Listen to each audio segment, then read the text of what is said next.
quais são os sintomas da distimia, a chamada depressão silenciosa. Prazer, meu nome é Gabriel, sou psicólogo e nesse vídeo a gente vai falar um pouco sobre os sinais do transtorno depressivo persistente ou distimia. Os transtornos depressivos, eles têm vários tipos, então para diferenciar cada transtorno de depressão, se ela é uma depressão maior ou se ela é um transtorno depressivo persistente, uma distimia, são utilizados alguns critérios. A depressão ela tem os seus sintomas, e eu vou deixar aí na tela quais são para vocês verem. E a principal diferença da depressão maior para a distimia é a frequência, a gravidade do que a pessoa sente, o quão fortes são os sintomas, e isso também se é um transtorno contínuo ou não, se o que a pessoa sente dura muito tempo ou se são em episódios. Então, os principais fatores para diferenciar os tipos de depressão são a gravidade com que eles acontecem e a cronicidade, ou seja, se eles duram muito tempo ou não. A distimia, o transtorno depressivo persistente, ele tem os mesmos sintomas da depressão, só que não são todos os sintomas que a pessoa vai ter necessariamente. Geralmente, a pessoa precisa ter pelo menos 2 dos sintomas da depressão maior. Vocês podem ver aí na tela que são vários, Só que aí tem algumas diferenças. A pessoa, para ela ter a distimia, ela precisa ter pelo menos 2. Então, não precisa ter todos os sintomas.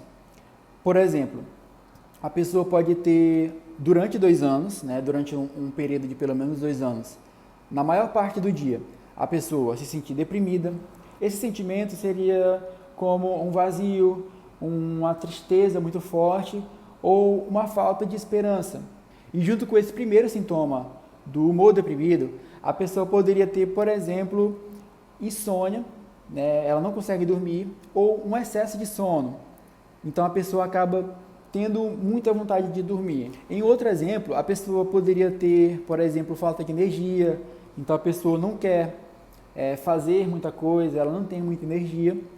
E, junto com isso, sentimentos de culpa ou de inutilidade. Então, esse sentimento de culpa, por exemplo, poderia ser algo excessivo e até delirante em alguns casos. Você pode olhar para aquilo e pensar, nossa, isso não faz muito sentido, a pessoa está se sentindo culpada por isso.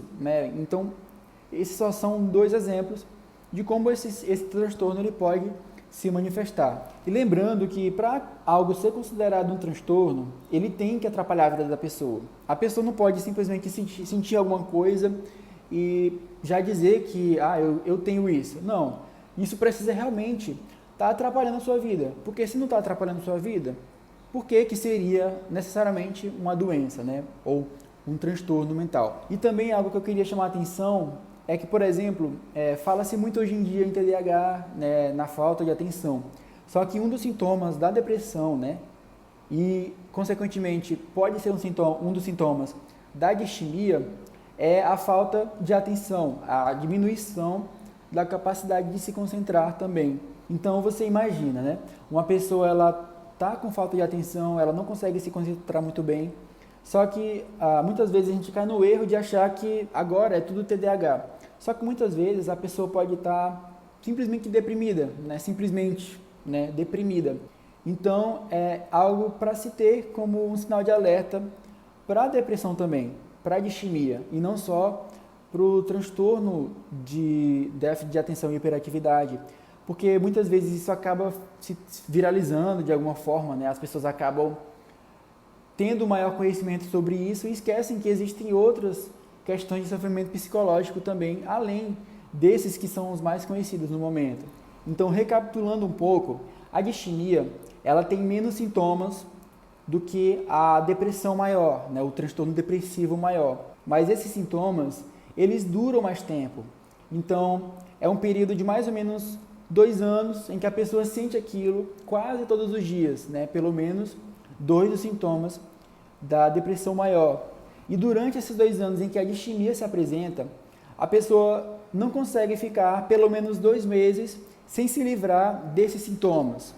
Então, mesmo que sejam poucos sintomas, a pessoa não consegue se livrar deles, ela não consegue ter uma vida totalmente normal, digamos assim. E um outro ponto para prestar atenção é que pessoas que sofrem com a distimia, elas geralmente têm outras questões de sofrimento psicológico também, outros transtornos.